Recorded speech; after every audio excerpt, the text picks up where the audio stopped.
Magsisimula na po kayo, Pastor. So, meron po kayong 10 minutes para sa inyong first stand. At okay, kung ready na po kayo, Brother Mel, medyo paki-out mo na yung gunting. Na ano kasi ako. Okay, Pastor Cesar, so ready ka na po ba? Okay, sige. Okay, so kung ready ka na po, for 10 minutes para sa yung first stand, time start now. Okay, magandang hapon po sa inyong lahat. Sa lahat po nakikinig ngayon sa live debate na kung saan po ay ating pong pakinggan ngayon ang isang paksa na aking pagpatunayan na ang ginawa ng mga revolto o larawan ng simbahang Katoliko ay walang kabuluhan. Ang aking pagpapatunay ayon po sa nakasulat sa Biblia, dito po sa Jeremias 10, ang talata ay 3 hanggang 5 na kung saan po nakalagay doon na ang kanilang ginawa ay huwag kayong matakot sa kanila sabagat walang magawang mabuti at wala rin magawang mga sama. Ibig sabihin, wala pong kabuluhan kasi wala po siyang magawang mabuti at walang magawang masama. Kaya yan po yung isa po sa patunay dito na binanggit sa Biblia na kung saan po ang ginawa ng simbahang Katoliko ay ayon po sa kanilang pong mga larawan na sabi nito sa Jeremias na walang kabuluhan. Huwag kayong matakot sa kanila, wala silang magawang mabuti at walang magawang masama. Kaya hindi po natin paniwalaan na yan pong mga revolto na yan ay mayroon silang kapangyarihan o mayroon silang pakinabang sa ating buhay. Yan po wala po silang kabuluhan. Sabi doon sa Jeremias, sila ay parang mga panakot sa ibon sa gitna ng gubat. Yun po yung nakalagay doon sa Jeremias 10, versikulo 3 hanggang 5. At binanggit dyan, ang sabi doon sa kaugalian ng bayan, no? Yan po yung may binanggit na bayan na kaugalian ng bayan, no? Kung saan po ang ating unawain at isipin ng bansa ng Roma ang may kaugalian na sila ay gumawa ng mga revolto o isang katulad ng larawan ng mga tao na nasisira. O yan po yung kanila pong ikinabit doon sa tinatawag na pangyayari doon sa Jeremias na sila po yung katuparan nito na ang bansa ng Roma, yan po yung sila po yung gumawa nito ng mga imahe o revolto ng mga larawan. Kaya sabi dito sa Roma 1:24 hanggang 28, kanilang pinalitan ang katotohanan kasinungalingan, no? Sa halip na sambahin yung lumalang, ang kanilang sinamba yung nilalang. Kaya sabi dito sa Roma, chapter 1, verse 24 hanggang 28, dahil sa kanilang ginawa, ang mga bagay na ito, yan ang patunay na ang mga revolto, mga larawan ng tao, ay walang magawa upang baguhin ang kanilang mga buhay. Kaya yan po yung nakalagay sa Roma 1 na kung saan po ang mga tao, dahil sa kanilang ginawa na mga imahe na kanilang pinalagahan, ang kanilang pong buhay ay napawara po. Andun po yung mga nakikabit sa kapwa lalaki, kapwa babae, mga tao, andun po yung mga sumpa po yung na inabot nila doon kasi yun po yung sequence dun sa ginawa nilang mga revolto na kanilang pinapahalaga. Kaya yan po yung kabayaran doon sa tinatawag na paggawa nila. Sabi ni Apostol Pablo sa aklat ng Roma, chapter 1, verse 24 hanggang 28. Kaya ito po ay ating pong pinatunayan base po sa mga nakasulat sa Biblia. Kaya hindi po natin na ating gawa-gawa lamang. Kundi ang aking pagpapatunay, yung po ay nakabate doon sa mga nakasulat sa Biblia.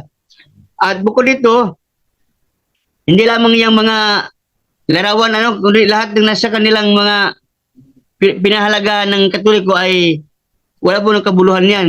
Gaya nitong halimbawa, sabi ni Kristo, sabi ni Jesus na yan pong kanila pong rosary o yung may mga bilog-bilog na mga rosary na ginamit doon sa pagdasal. Yan po yung rosary na kanila pong bawat bilog kanilang hinahawakan yung bilog ng rosary at nanalangin sila. Sabi ni Kristo, yan po ay walang kabuluhan na paulit-ulit na panalangin. Ito walang ring kabuluhan, sabi ni Kristo mismo. Sa Mateo 6:7, oh. Kaya kung inyong basahin ang Biblia, andyan po yung mga talata na aking kung binasa dyan na papatunay na walang kabuluhan talaga yung mga ginawa ng Katoliko bukod dun sa larawan, mga rebulto.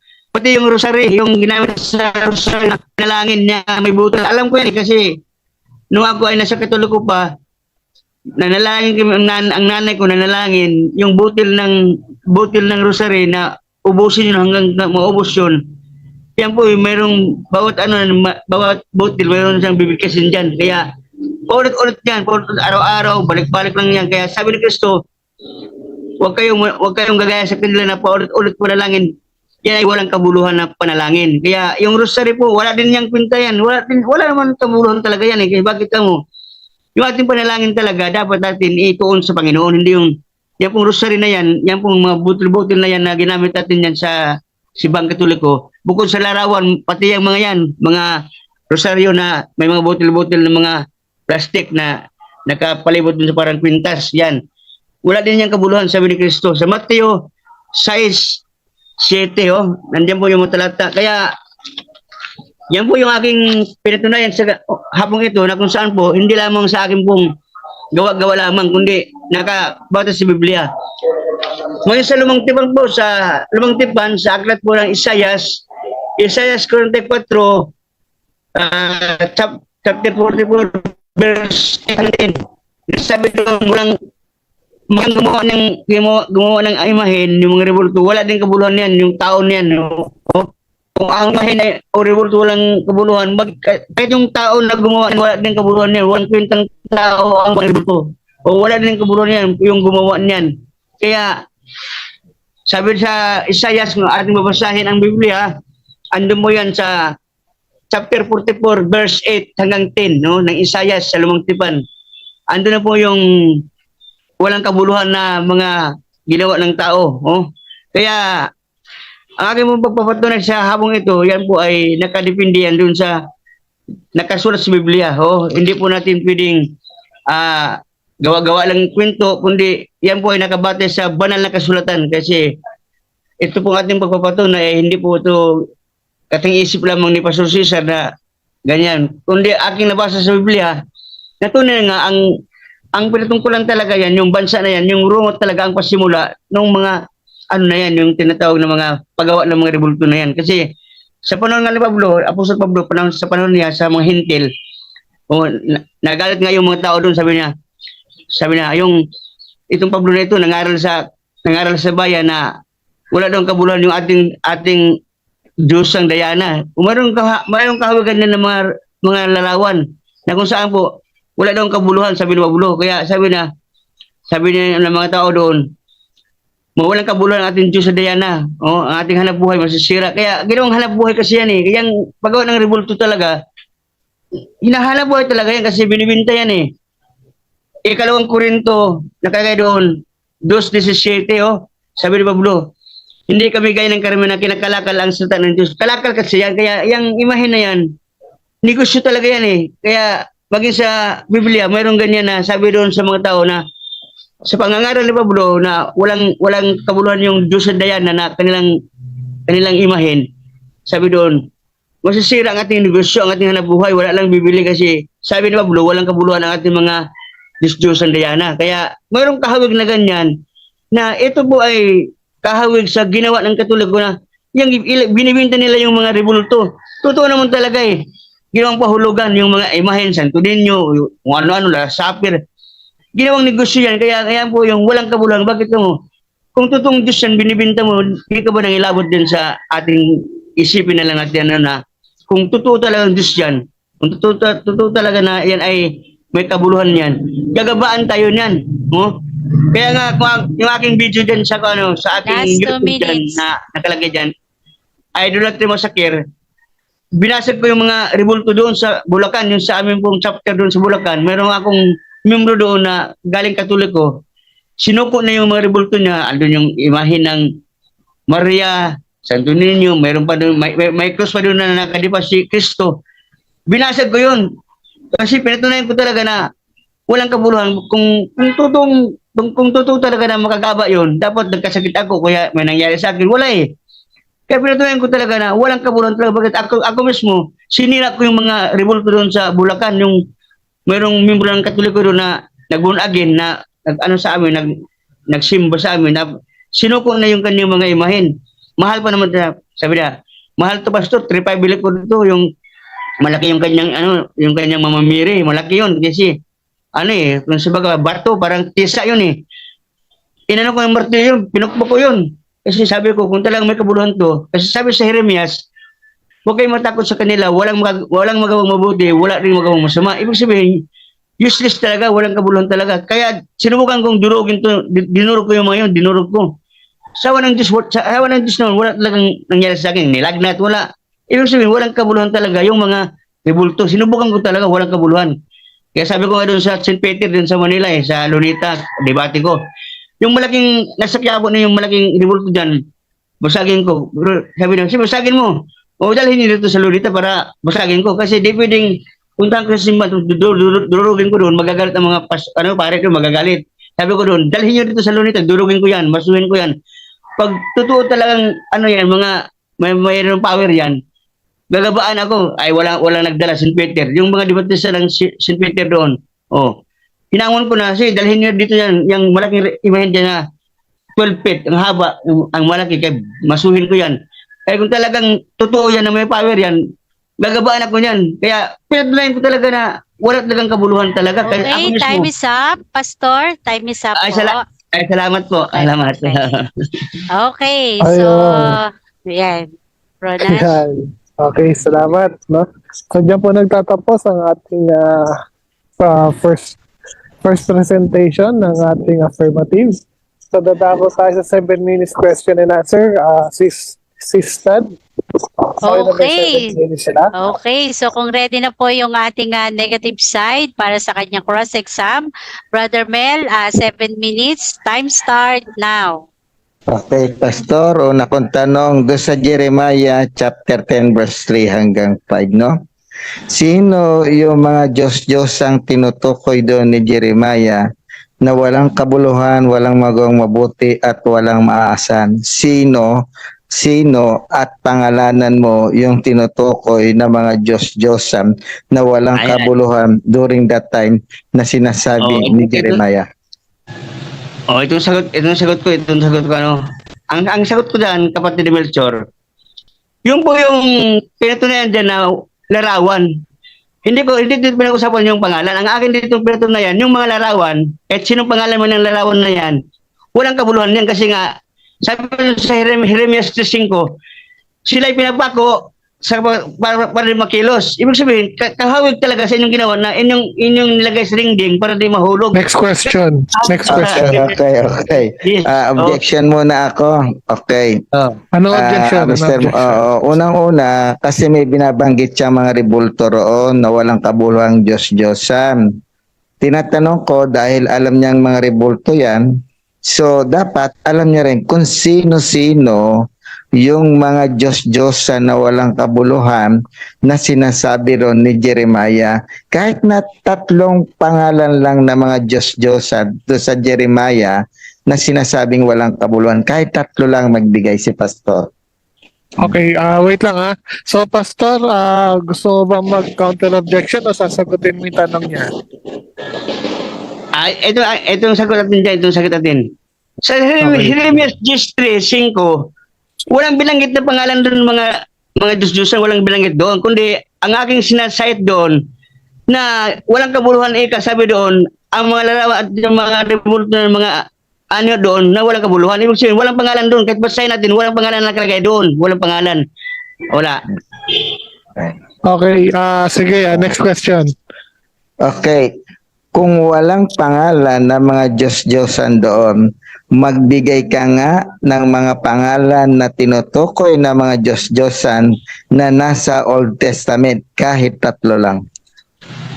Halimbawa, yung Diyosan na yung gintungguya, yung ginawa na Haring Nabucodonosor, Gintong Goya, yung ano pa yung kay Baal, o mayroon yung mga rebulto doon na ginawa nila.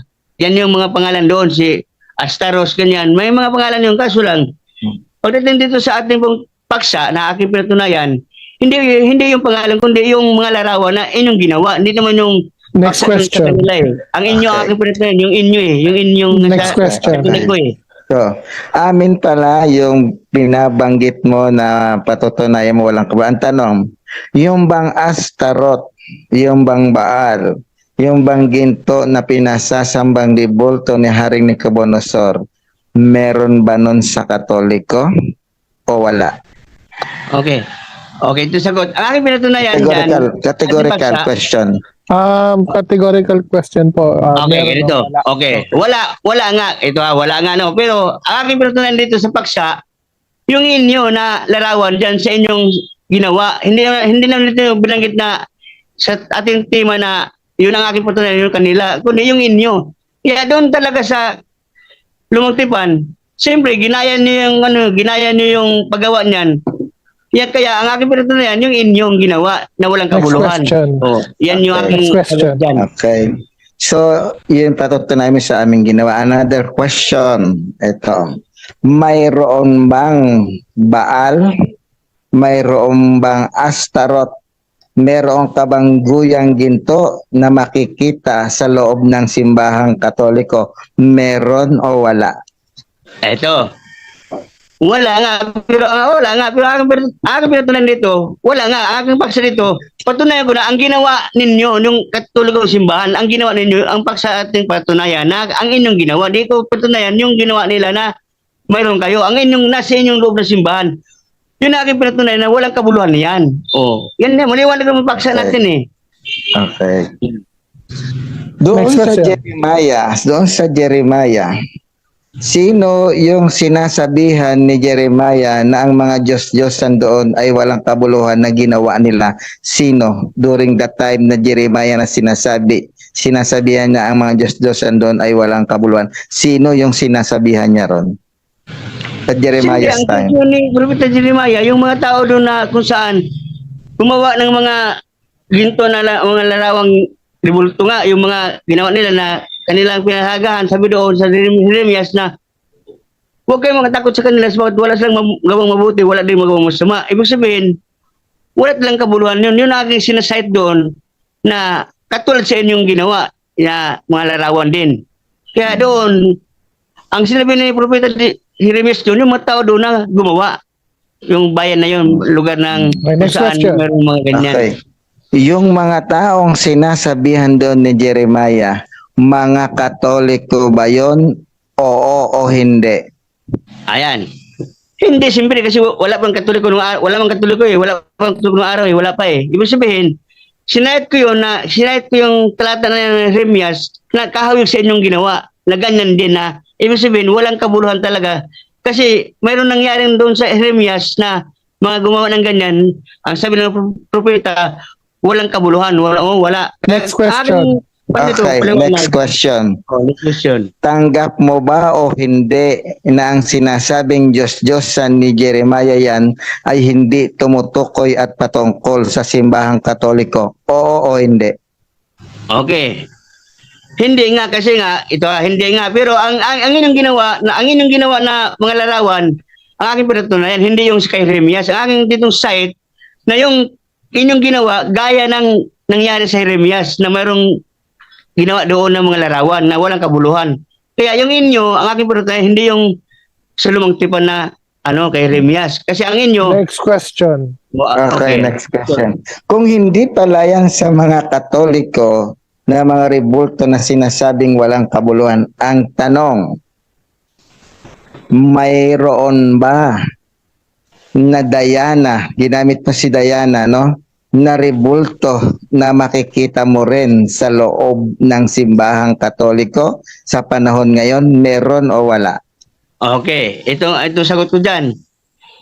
Wala nga pero ang larawan nga ang aking paksa dyan, ang larawan na inyong ginawa, hindi natin dito pinapaksa doon nang ginawa sa unang panahon, kundi ang inyo. Nakalagay sa tema natin basahin nyo. Patunayan ko na ang ginawa ng Katoliko ng mga larawan rebulto walang kabuluhan. Yung inyo ang aking pinatunayan, hindi yung kanila. Ang inyo Next question. Kung amin ang pinatutunayan mo, bakit hindi mo ginagamit ang rebulto ng mga santo namin? Bakit ang ginagamit mo ay yung rebulto ng mga Diyos-Diyosan sa Old Testament? Kasi sa amin yung dinidebunk mo. Bakit hindi mo ginagamit ang rebulto ng mga santo namin? Gayong mga rebulto ni Diana, ni Astaroth ang ginagamit mo. Bakit? Ito ang sagot. Bakit? Kaya kung ginamit yun, ibig sabihin, ginamit ko yung talata na yun para mapatunayan na ganyan din sa inyo na wala din kabuluhan. Kung paano yung nangyari doon sa kanilang mga ginawa na walang kabuluhan, yung inyo din wala din. Kasi yan yung aking batayan na may nangyaring ganyan na walang kabuluhan, ang inyong ganyan din. Kaya ang inyo, hindi ko binanggit, bakit ka mo? Hindi naman yan pangyayari nung unang panahon kasi ang inyo ngayon, ang inyong ginawang rebulto, mga larawan ng tao na mga santo din na Okay, na time Pablo, is sila up. Pedro. Time is up. Okay, time's up. Time Time's is up. up. Tapos, Okay. So, dyan po nagtatapos ang ating first stand ng ating affirmative at question and answer ng negative, no?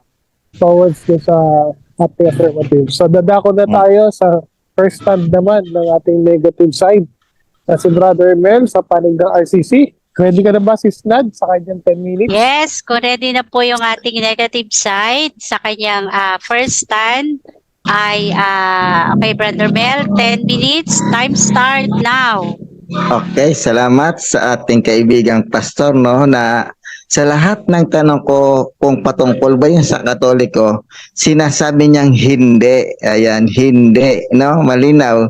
Hindi pala patungkol sa rebulto ng mga Katoliko yung sinasabi sa Jeremiah, even dun sa sinasabi sa Isaias, na hindi pala yun patungkol sa mga rebulto ng mga Katoliko. Dahil pinangalanan niya kung sino yung mga rebulto na nasa mga Diyos-Diyosan na nandoon sa Old Testament, si Diana, si Astaroth, no? Si Baal, no? At saka yung Gintong Guya. Actually, marami pa yan. Yun pala yung pinatutungkulan ng mga Diyos-Diyosan. So, nung tinanong ko yung kaibigan nating pastor, wala pala kung meron tayong mga ganong rebulto sa loob ng simbahan. Ang sagot niya, wala. So, dito pa lang, aminado pala ang ating kaibigang pastor na wala tayong mga ganong Diyos-Diyosan sa loob ng simbahang Katoliko.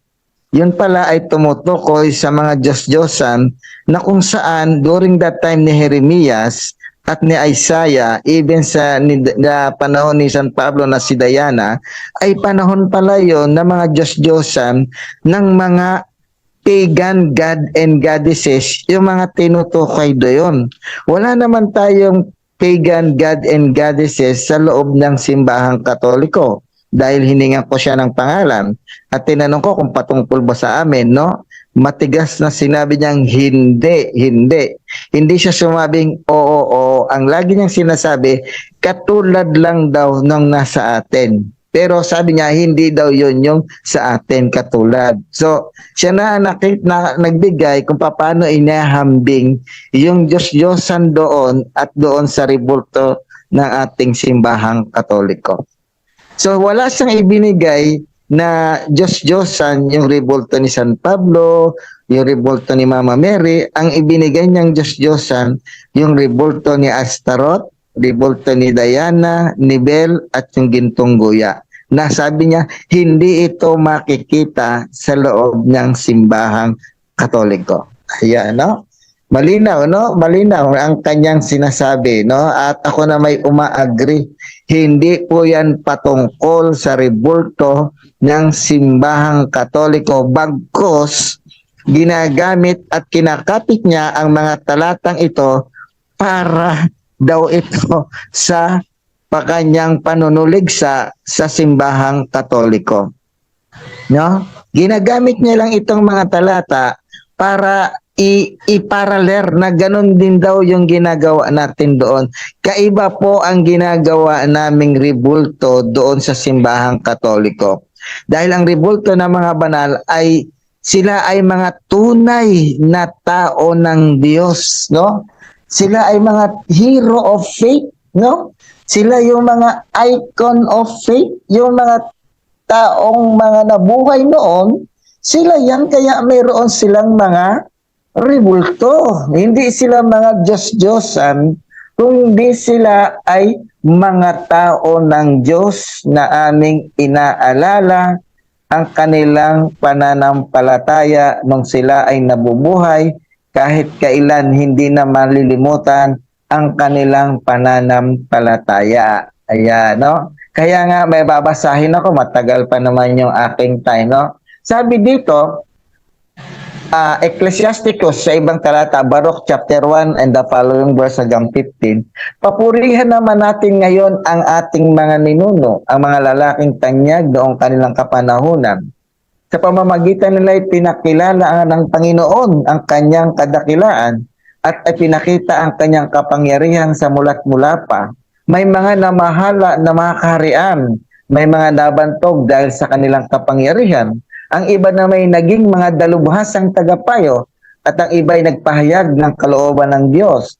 Mayroong mga naging taga-akay ng buong bansa, mga pinunong umakda na mabubuting batas. Mga dalubhasang nagturo ng magagandang aral. Yan yung mga santo namin, no? At mga matatalinong lumilika ng malalalim na talinghaga, yung mga church father, no? Mayroon namang gumawa ng mga awit, humabi ng mga tula. Ang iba na may naging mayaman at makapangyarihan at namuhay ng tahimik sa kanilang tahanan. Silang lahat ay ginalang habang sila'y nabubuhay at kinilala ng madla noong kanilang kapanahunan. Mayroon sa kanilang nag-iwan ng matatag na pangalan at patuloy pang pinapupurihan magpahanggang ngayon. Iyan yung mga taong banal na matuwid na namuhay at sumunod sa kalooban ng Diyos. Sinasalaysay yan ng Ecclesiastico. Even sa Old Testament, kagaya ni Moses, ni Enoch, ni Elijah, no? Patungkol din sa kanila to at patungkol ito sa mga tao ng Diyos kung paano sila inaalaala. No? Narito ang talaan ng mga lalaking tunay, no? Nandiyo doon pababa. Patuloy na mamahanahin ang kanilang mga salilali, ang kanilang magandang pangalan. Dahil sa kasunduan sa kanila ng Panginoon, nananatiling matatag ang kanilang angkan. Ang alang-alang pa rin sa kanila ay magpapatuloy hanggang sa kanilang kaapu-apuhan. No, dito natin makikita, no? Sabi-sabi, matagal nang nalibing ang kanilang mga bangkay, subalit mananalitili pa ring buhay ang kanilang alaala.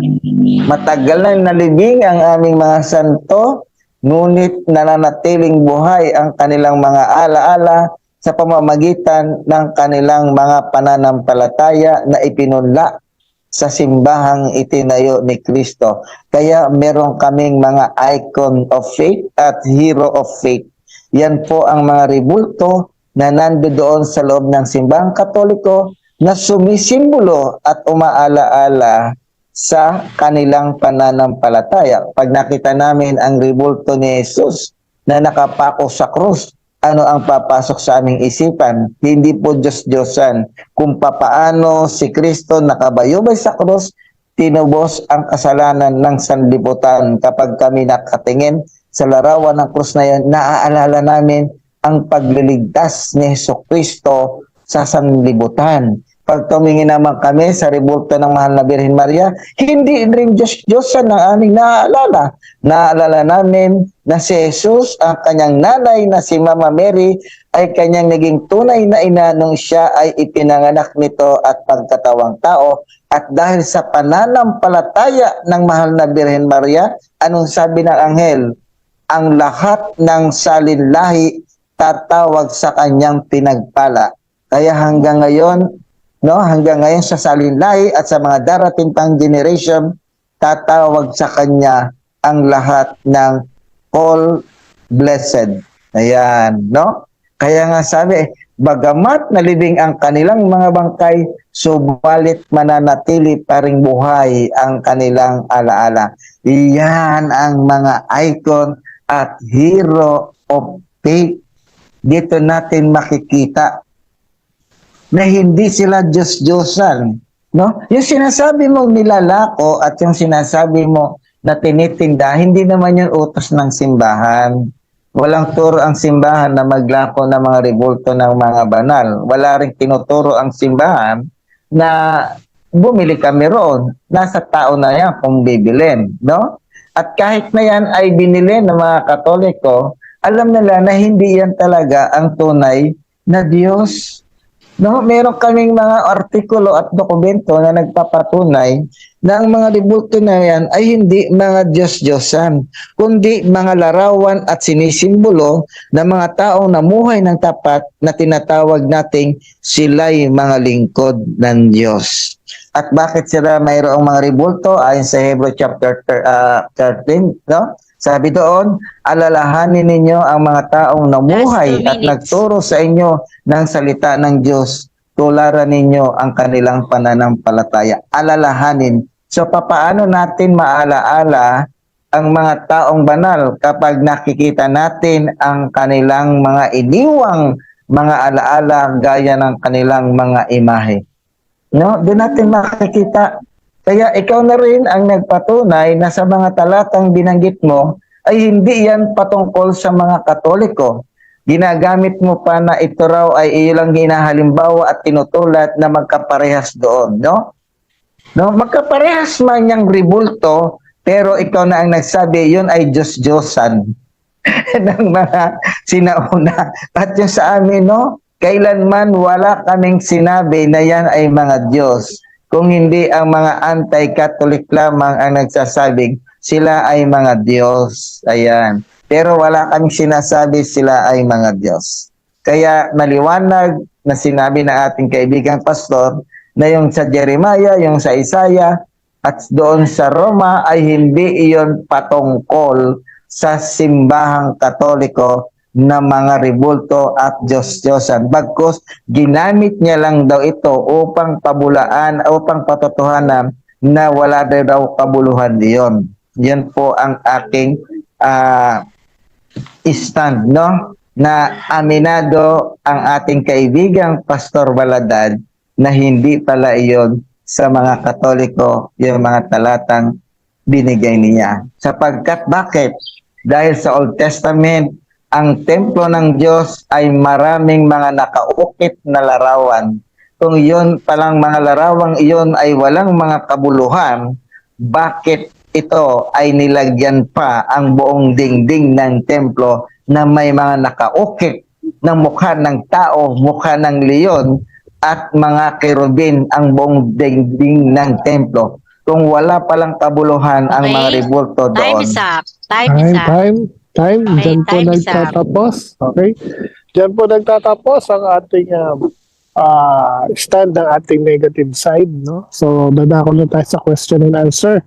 So, ready na ba, Sis Nad, for the 7 minutes para kay Pastor Baladad? Yes, pero bago po ang ating cross-exam ng ating affirmative side, so shout out po sa ating 44 live viewers. Ayan.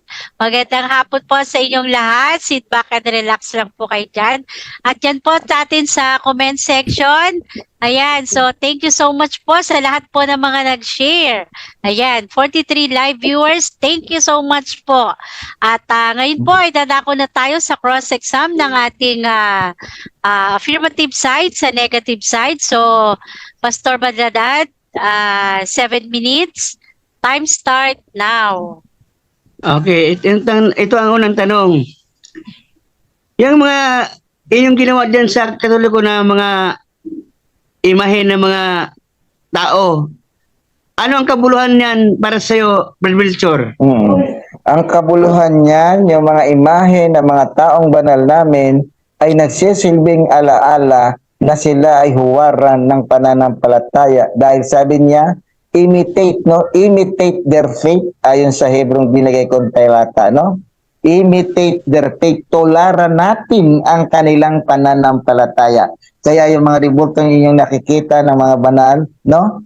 Makikita natin na sinasabi ng Hebro, alalahanin sila at imitate ang kanilang pananampalataya. Next question. Next question.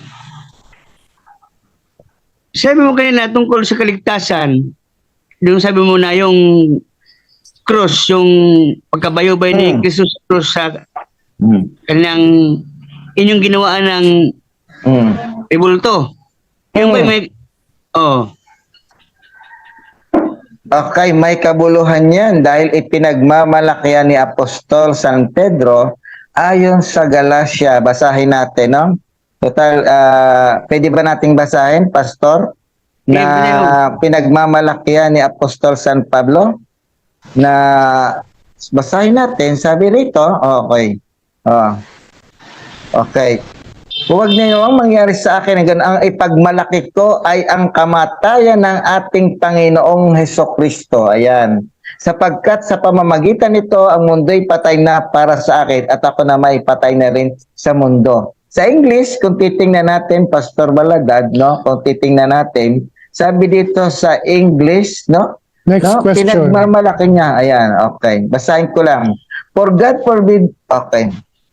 Next question. Say the Next cross question. of our Lord Jesus Christ. Okay, sige. next question. Hmm.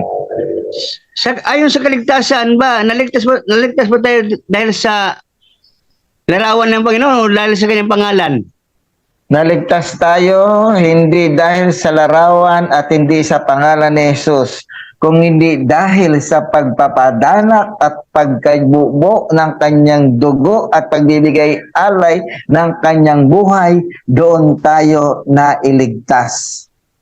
Okay? Okay. Next question. Yan bang sinasabi mo dyan sa, sinabi mo, yan ba yung nakabate sa talata o sa sarili mo lang yung sagot? Nasa talata yan, nasa sa pamamagitan ng kanyang pagtubos at tayo'y binili ng kanyang dugo. No, binili. Ibig sabihin, they redeemed by God sa kanyang dugo. Ayon niya sa Gawa chapter 20 verse 28, ibinili tayo ng kanyang dugo. No, nasa Next Biblia yan. question. Oo, at ang kanyang buhay, no, binigay niya para sa ating kaligtasan. Next question. Next question. Bukod doon sa mga nabanggit mo kanina na mga tao, doon sa sila Enoch, sila, yung sinasabi mo kanina na mga nasa lumang tipan, yung ginagawa mo pala ay kasama sa mga inyong maalaala, bakit hindi nyo ginawan dyan sila ng mga larawan, sila Enoch, yung mga ibang tao doon? Mayroong kaming mga rebulto niyan. Sila yung mga Old Testament saint. Kung gusto mong makita sila Enoch, si Moses, pumunta ka doon sa Tayuman. Makikita mo yung mga rebulto ni Moses doon na nando doon sa paligid ng Tayuman na simbahan. Nando doon. May hawak-hawak si Moses na 10 Commandments. Makikita mo naman doon si Elijah na nakasakay sa karwahe. Nando doon. Makikita mo nakaukit sila doon, no? Magawin ka, punta ka sa sa parokya ng sa Tayuman. Santo Next Rosa, question. Holy Spirit. Oo. Nandun doon. Next question. Oh, next question. Okay, next question. Yun bang binanggit mo doon sa tinatawag mong kerubin na inutos ng Diyos na gagawa? Kayo ba dyan sa inyong simbang katulad ko, inutosan ba kayo ng Diyos na gagawa ng mga larawan din? Inutosan kayo? Okay. Unang-una, sasabihin ko, hindi man kami inutusan, pero gumawa kami dahil itong mga kerubin na to ay nagsisilbing nandoon ang kaluwalhatian ng Diyos ayon sa Biblia, no? Sa babasahin ko, no, ayon sa Biblia, hingan mo ako ng talata, no? Nasa Biblia yan. Hindi man inutos, pero sabi niya sa pamamagitan ng dalawang kerubin, nandoon nagmumula ang kanyang tinig sa dalawang pagitan ng kaban ng tipan na sa larawan ng kerubin. Kaya kami merong ganon. Simbolo yon ng kanyang kaluwalhatian ayon sa Biblia. Kaya kami meron din yan. Next question. Next question. Yung kerubin, sabi mo kanina, nandun sa kaban ng awa. Yung inyo bang, yung mga ginawang kerubin dyan, meron ba kayong kaban ng awa dyan sa inyong kerubin na ginawa? Mayroon. Kaya kung titingnan mo yung mga ibang simbahan, yung aming sanktuaryo, may mga kerubin na nakalagay doon at may mga hawak-hawak na mga sulo at nabukad ang mga pakpak. Minsan, pastor, magdalaw-dalaw ka sa mga simbahan na makikita mong may mga kerubin din na nakaukit doon na nandoon sa sanktuaryo namin na tinatawag naming yung sa pinaglalagyan ng holy host na pagkatapos ng misa doon inilalagay. Makikita mo ron, may dalawang kerubin doon na may hawak-hawak din ng mga sulo. Sa ibang mga parokya, merong mga ganong nakaupit. Next question. Yung Christian. Yun ba yung sabi mo may kabuluhan sa kaligtasan ba talaga yung inyong mga ginawa diyan sa mga imahen na yan? Meron bang counterfeit din sa ating kaligtasan na kung sakali inyong dinadalanginan sila, inyo silang niluluhuran? Ano ang purpose niyan? Bakit nyo kinakausap ang mga yan? Yung nakita ko talaga sa Quiapo yan na ang mga tao dyan. Bakit niluluhuran? That's what Oo. Ito ang sabi, pastor, ng aming aral. Ang pamimintong Kristiyano ng mga larawan ay hindi labag sa unang utos na nagbabawal ng mga idolo. Sa katunayan, ang dangal na pinatutokol sang imahe ay nauwi sa modelong inilalarawan. Ang dangal na pinatutungkol sa mga banal na imahe ay isang mapitagang larawang hindi pagsamba na tanging ukol lamang sa Diyos. Sabi yan ng aming CCC. Ayan, no? Yan ang sagot ko. Paragraph 2132. Next question. Yung bang pagluhod, hindi ba yan anyo ng pagsamba yung pagluluhod natin sa yung bang anyo ng pagluhod, di ba pagsamba yan? Yung pagluhod? Depende kung paano mo yung gagamitin. Merong pagluhod na pagsamba at merong pagluhod na paggalang. Dahil sa Awit chapter 5 verse 7 ang sabi, ako'y papasok at sasamba sa banal mong templo. Time is Ako'y up. luluhod tanda Time is ng up. aking paggalang. Time is up. Time's up. Yan, dyan natatapos ang ating question and answer. So, bago tayo dumako sa ating rebuttal. So, Sis Nad, baka may gusto kong i-shoutout dyan. Yes, hindi na po ako siguro babasa. Shoutout na lang po sa lahat ng ating mga kapatid na nasa comment section at sa ating 38 live viewers. Thank you so much po sa atin. So, kung ready na po yung ating... Excuse me muna, Mr. Yes. Ma'am Moderator. Huwag kang bumasa kasi mga Katoliko yata yes, yung hindi nga mga ako yon. nagbasa. Yes, Wag, hindi. wag.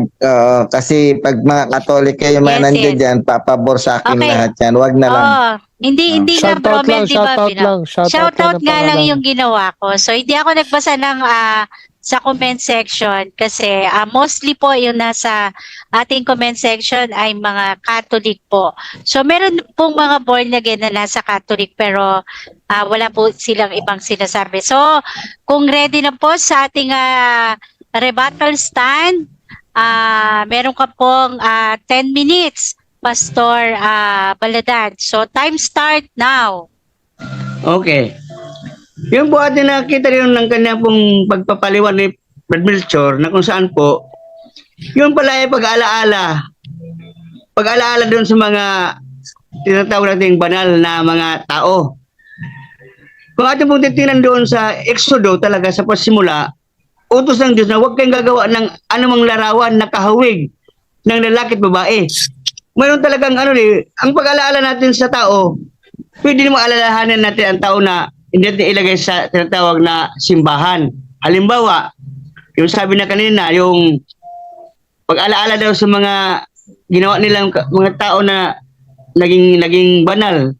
Ang sabi doon sa Biblia na atin nabasa sa Hebreo, tularan natin ang kanilang pananampalataya. Ang ating tularan sa kanila, yung kanilang pananampalataya. Pero walang utos ang Biblia na pag sila inamatay na atin silang luhod-luhuran natin sila. Kundi ang kanilang pananampalataya ay ating tularan. Yun po yung pag-alaala doon. Kaya ngayon, yung sabi niya na ang kaligtasan doon sa larawan, hindi po yun doon sa larawan na porque nakalagay doon na sa kamatayan ni Kristo ay inyong gawaan ng simbolo yung kamatayan. Kaya nakapako sa krus, nakalipa sa krus, inyong gawaan ng ganun. Ang nakalagay sa Gawa 4:12, sapagkat sa silong ng langit, ang pangalan lamang ni Jesus ang makaligtas. Yung pangalan, kahit na nagpagaling ang mga apostol, in Jesus' name. Oh. Kaya nga, sa pangalan po tayo naligtas, sabi doon sa Gawa 4:12, sapagkat sa silong ng langit walang ibang pangalan na sukat ikaligtas kundi ang pangalan ni Jesus. Hindi po yung larawan. Kasi ang larawan dyan, walang utos ang Biblia na gawaan siya ng larawan. Si Kristo dapat si Kristo, inutos niya pag nawala siya, gawaan siya ng larawan. Wala eh. Kasi nga, bawal nga na gumawa. Sabi doon sa Exodo 20. Kautosan ng Diyos yun eh. Hindi pwedeng sabi na pwede dahil naggawa ng kirubin. Yung kirubin kasi utos ng Diyos na gawaan dahil doon sa kaba ng awa na doon ang presensya ng Panginoon na doon sa dalawang kirubin na magkaharap. Ngayon, ang kanilang ginawa sa Katoliko, walang kabuluhan yan. Bakit? Una-una, hindi inutos ng Diyos. Bawal nga maggawa ng anumang larawan na kawangis ng lalaki, babae. Huwag nga kayong luluhod sa kanila o maglingkod man. Yan po yung utos na yan na nilabag natin una yan sa utos ng Diyos yan. Kaya, kung ating pong sabihin na ating tularan natin sila, pero hindi nangahulugan na porque tularan, gawa natin sila ng imahin para maalala. Ang pag-alala natin, halimbawa, ganito, sa pangalan, halimbawa sa pangalan, nabanto ang pangalan, halimbawa, si Pilato, bantog yun, si Haring Pilato, naalala yun na siya, sa kanyang pagkahari, siya yun, nabantog si Haring Pilato kaya si Herodes. Ibig sabihin, pwede natin siya alalahanin na hindi natin lagyan ng larawan. Di ba?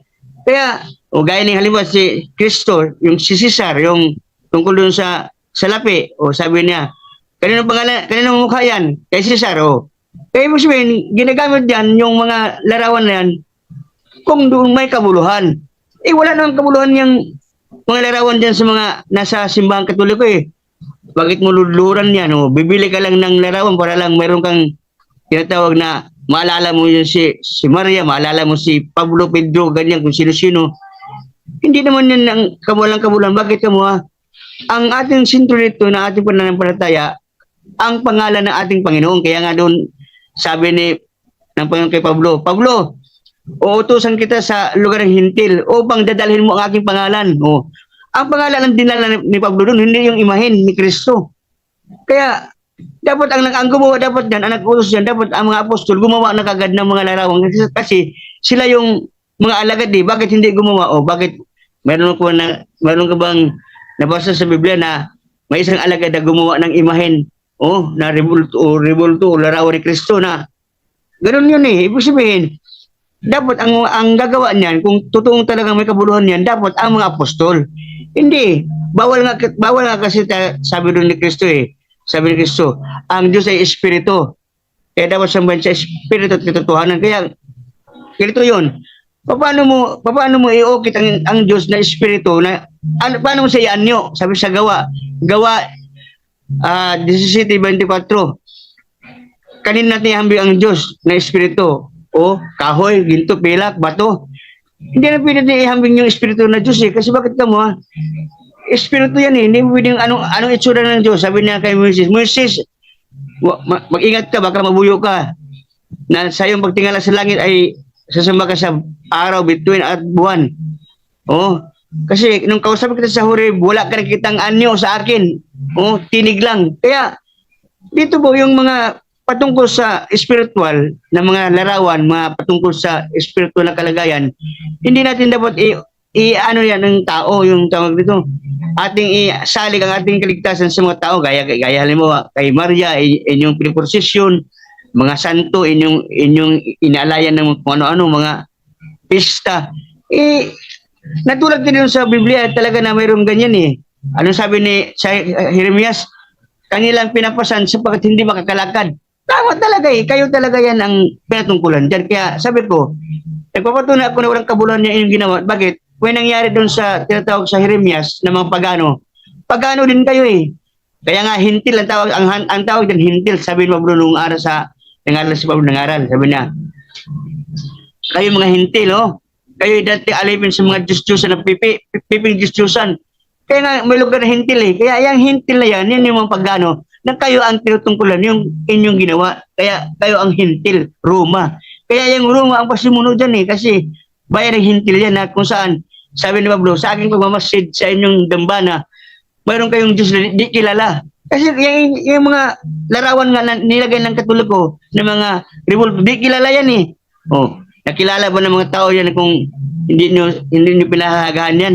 Hindi kilala yan kasi una-una, hindi naman talaga dapat natin ilagay yung mga revolto ng mga imahen, ng mga santo, mga kung sino-sino mga tao dyan. Bakit? Ang ating kasi paglilingkod sa Panginoon, ang nakasinto sa Diyos, hindi yun sa tao. Kasi ang sabi diyan sa aking pong pinatunayan, walang kabuluhan ng bakit? Patungkol sa spiritual na aspirito, walang ibang makakaligtas sa atin kundi yung Diyos na siyang may lilang sa atin. O anong sabi doon sa Roma 1:24? Pinalitan ninyo ang katotohanan ng kasinungalingan. Sa halip ng simbahin yung lumalang, nagsimba kayo sa nilalang. Ang inyong pinahalagan yung nilalang eh. Kung nasisira yan eh. Kaya nga, ang aking pinatunayan dito, yung inyong ginawa. Kaya, mayroon kayong kahawig doon sa lumang tipan na ginawa nila na paganismo na mga tao na pagan. Yan yung inyong ginawa din. Ginaya ninyo ang kanilang sistema na kung saan po, mayroon kayong mga larawan ng mga ginawa ng mga rebulto. Kaya sabi sa Isaias 44, walang kabuluhan. Oh, walang kabuluhan ang kanilang mga pinapahalagahan. May isang panday, kumuha ng kahoy sa gubat at kanyang inukit o ginawa niyang larawan at ang sabi niya, ito ang aking Diyos. Kita mo na at kanyang niluluhuran. O, ganyan eh. Pero mo, kumuha ka ng kahoy, pinirmahan mo ng taon tapos luhuran mo. Tapos sabi doon sa talata ng Isaias na ito ang aking Diyos. Pero mo, sa kanya pong ginawa, siya po ang nagsimba doon sa kanyang ginawa. Kaya kayo dyan sa inyong imahin, kayo ang gumawa, sinamba din ninyo yan. Bakit? Yung pagluhod eh. Sabi mo kanina, depende sa pagluhod. Basta ikaw ay nagpatira pa, yan ay patungkol yan sa pagluhod. Ang paggalang kasi hindi man yung luhod ang paggalang eh. Ang paggalang, halimbawa, mano po inay, paggalang yan. O halimbawa, yuyoko ka, paggalang yan. Pero pag lumuhod ka, yan po ay sa Diyos siya patungkol. Bakit? Ang lahat ng tuhod ay luluhod. Saan? Sa Diyos. Sa Diyos lang tayo luluhod, hindi tayo luluhod sa tao. Halimbawa, si Pedro, nung buhay pa. Si Cornelio, nagpatira pa at lumuhod sa kanya. Ano sabi na, tumindig ka, Cornelio, ako tao din. Oh. Last 2 minutes. Sabihin, ang pagluhod talaga, anyo ng pagsambayan, anyo ng tinatawag na sa aspetong spiritual yan. Kaya ang paggalang, iba yung manupo inay. O anak, yuyuko kang ganyan. O, pwede yung paggalang ganyan. Pero pagluhuran mo na yung anyo na ng pagsambayan, kahit anong sabihin mo. Kasi ang pagluhod, yan po yung tinatawag na sa Biblia. Iluhod ang lahat ng tuhod sa Panginoon. Kaya ang Panginoon na ating luluhuran. Kaya nga, ang anghel nga, si Juan, nakita ang anghel, lumuhod si Juan, sabi ng anghel, huwag, ako rin ay gaya mo rin na alipin lang. Kahit anghel nga, hindi nga pwedeng luhuran eh. Kasi nga, ang ating luluhuran yung Diyos lang, sabi doon sa Biblia na ating mababasa. Ang lahat ng tuhod ay luluhod. Kaya sa pangalan ni Jesus, kaya ang pangalan ni Jesus ang mahalaga, hindi yung larawan. Kaya aking pinatunayan sa hapong ito, ng ating paksa dito, yung inyong ginawa dyan sa inyong simbahan dyan sa Katoliko, lahat talaga yan, walang kabuluhan. Bakit? Ang sabi sa Biblia, huwag kayong gagawa ng alinimang larawan na kahawig ng lalaki at babae. Huwag kayong magbingko sa uyuyuko man. Sapagkat akong Diyos ay Diyos na mapanibaghoing Diyos. Kaya maliwanag talaga kahit anong gawin niyo dyan. Hindi niyo aminin na inyong sinasambayan. Saan nyo palang nagsamba kayo? Bakit? Lagyan ng kandila, lagyan nyo ng bulaklak, hahalikan nyo. Biro mo na yan. Ang hindi ganyan eh. Okay. Tayo na ba? Time na? Alam mo na ito pa? Di pa po. 20 seconds. Okay. Yan. Okay. Kaya sa akin pong pagtatapos po sa akin pong pagpapahayag, na akin ditong sinasite yung sa Isaias 44, kahawig talaga na mayroong kumuha ng kahoy, inukit niya, ginawa niyang larawan. Kaya, at ang sabi niya, ito aking Diyos. Yun talagang ang kanilang konsepto doon eh. Ang konsepto dyan, na inyong ginawa, kahawig doon sa mga ginawa nila na kayo Time talaga is up, Pastor. Time is up po. Okay. Thank you. Okay, dyan po nagtatapos ang ating negative rebuttal, no? ay affirmative, no, sa rebuttal niya, no. So si Pastor Baladad, no.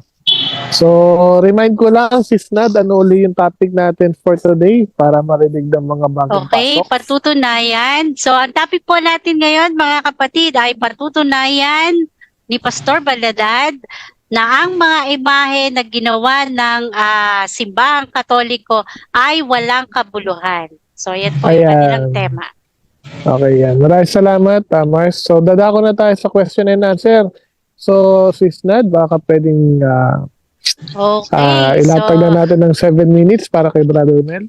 okay, Bromels, para sa yung cross-exam for 7 minutes. Time start now.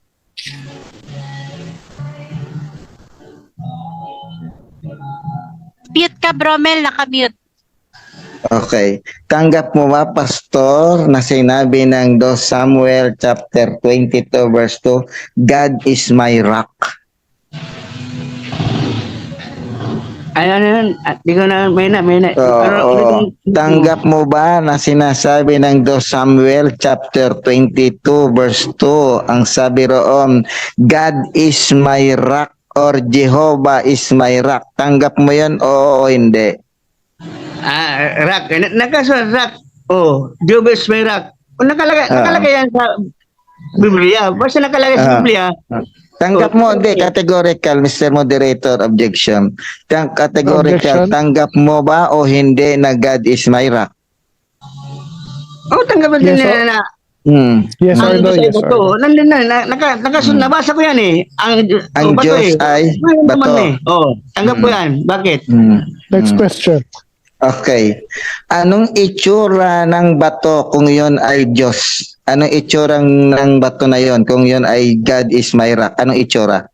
Yan ay, yan, figurative yan na pagkasabi Hindi, dyan. hindi ko tinatanong kung Eh. anong parts of speech yan. Ang tinatanong ko, anong itsura. Hindi ko na tinatanong anong parts ng ng speech, figure speech ba, symbolical. Hindi ako nagtatanong-tanong ko kasi sabi mo, tanggap mo na yun ay bato. Anong klaseng itsurang bato yung Diyos na yun? No, hindi ko tinatanong kung figurative ba yan o ano. Anong klaseng itsurang bato yan? Oh, ito yung sagot ko dyan. Hindi natin nakikita yan. Nabasa lang natin eh kung ano itsura eh. Siyempre, hindi ko alam kung ano itsura. Nabasa lang natin eh. Kahit ikaw, di mo alam eh. Oh. Kahit ikaw, di mo alam ano itsura ng bato na yun eh. Nabasa lang natin eh. May batong maliit. Oh, halimbawa, Petros, maliit na bato. May malaking bato. Oh. Malaking bato yan, Okay, malaking next bato. question. Malaking bato yan eh. Kasi, Next question. malaking bato. Oh. Next question. Tanggap mo ang sabi ng Biblia, God is a consuming fire. Tanggap mo yan. Oh, nandun yan sa ano na apoy. Oh, nandun yan sa Apoy. paligay, oh. Anong klaseng Nabasa ko apoy yun yung eh. tinutokay doon na ang Diyos ay hinalintulad sa apoy? Anong klaseng apoy yon? Eh, yung apoy, sabi na, narinig na apoy, oh, nagliliyab na apoy. Nabasa ko yan eh. Sa Exodus eh, nagliliyab na apoy. Oh, nagliliyab. Anong Oh. klase? Ang tanong ko, anong klaseng apoy nga yung Diyos na yon? Pag sabing apoy, no? Yan ay tinatawag natin na nakita ni Moses yan eh, na nag-aapoy yung ano eh. Nag-aapoy Mr. yung... Moderator, objection. Okay, Ang tanong ko, objection. anong klaseng apoy? Oh, ang klaseng apoy. Hindi ko Apoy na sinasabi, lang, explainin niya kung paano niya nakita. Anong klaseng apoy na God is a consuming fire? Kanina tinanong Okay, ko anong so- klaseng bato. so- No, hindi niya rin maano. Ang tanong ko, anong Okay, klase namang apoy ang Diyos na yan? Hindi natin nakita yan ng mga yan. Kung yan nabasa lang. Kung ano itsura niyan. May apoy na, may apoy na nagliliyab. Moderators time po. Moderators time, wag kayo magsabay. Doon sa sagot niya, Uncle Mel, kahit anong isagot niya, kasi ang tanong eh, anong klaseng bato? That is any of anong gusto niyang isagot. Sige. So, dali mo na lang sa rebuttal. Okay, sige, next question tayo, Uncle. Okay. Okay, now next question. Sabi mo, walang picture o larawan ang mga apostol, yes or no? Ang aking pertunayan dyan yung Diyos, hindi. Oh, ito sa Hindi, no. tanggap mo na ang mga apostol, ulitin ko, tanggap mo na sabi mo kanina ang mga apostol, walang larawan ni Jesus na ginawa. Tama ba? O mali? Ito. Ang mga apostol hindi nag-utos na gawa ng larawan si Jesus. Walang nautos. Yan. O yan. Okay, next Ayon question. dito, ang tanong ko, no, ito, sa The Living Bible, Galatians 3:1, no, sabi niyan, I had waved a placard before you with a picture on it, Christ dying on the cross. Anong picture yun, yung sinasabi ni San Pablo doon? Na I have a placard before you with a picture on it of Christ dying on the cross. Anong picture yun? Na si Kristo namatay sa cross. Anong picture yun? Ayun, yung picture na yan, natutukoy dyan, halimbawa, kanyang inano yan eh, ano yan eh, yung Pastor picture na yan, Baladad, hindi yung picture picture na na tinatanong ko, anong klaseng Wait lang, picture wait lang. yun? Bro, wait. Paglalarawan yan eh, paglalarawan Meron 10 yan. seconds. Hindi yan Wait picture lang, na, wait lang. hindi yan Oo picture nga. na nakikita. Wait lang, Objection, huwag kayong Mr. magsabay. Moderator. Wait lang, wag mo na kayo magsabay. Magsasalita yung moderator. Magsasalita. Yes, Ah, sige. Uncle Mel, patapusin muna natin siya. Meron siyang 20 seconds sa kanyang pagsagot. Kasi sa akin, naghinto na siya sa akin. Pasensya na kasi siguro napuputol yung signal ko. Akala ko naghinto na eh. Sorry. Sige. No problem. So, may objection ba? Ano objection? Oo. Objection ko kasi, tinatanong ko kung anong picture yon. Sabi niya, I have a wave a placard before you with a picture on it na mayroong larawan ito na si Kristo nakapako sa krus. Anong larawan yung Kristo na nakapako sa krus? Pwede mo bang ilarawan, Pastor, kung anong itsura nun? Okay. So, wait lang. So, yan ay objection. So, bibigyan ko ng counter objection si Pastor. Pastor, gusto mo ba mag-counter objection o gusto mong sagutin yung tanong ni Bro Melchor? Sagutin ko na lang moderator kasi. Wait sagutin ko lang. na yan. Wait lang. Sagutin ko. Sis Nad, pwedeng paki-under yung time dahil sasagutin na ni Pastor. Go ahead, Pastor. Okay, 3 minutes and 36 seconds. So, Okay, ito ang time sagot. resume. Ito ang sagot niyan. Yung sinabi yung picture na yan na sinabi ni Pablo, ibig sabihin, kanyang inilalarawan. Hindi yung picture na ginawaan, kundi kanyang inilalarawan. Ano ba? Ako. Anak, ito yung ano. Ibig sabihin yan, isinaysign na yung pangyayari. I-picture niya, ibig sabihin, picture. Kanyang inilalarawan yung pangyayari. Hindi yung picture na ginawaan sila na si Kristo ng rebulto. Walang ganun eh. Walang Okay, ganun next kasi. question. Okay, ang tanong ko nga, anong picture nga yung inilalarawan na pangyayari na yon? Pwede mo bang i-describe at sabihin? Ikaw na nagsabi, mayroon yung inilalarawan.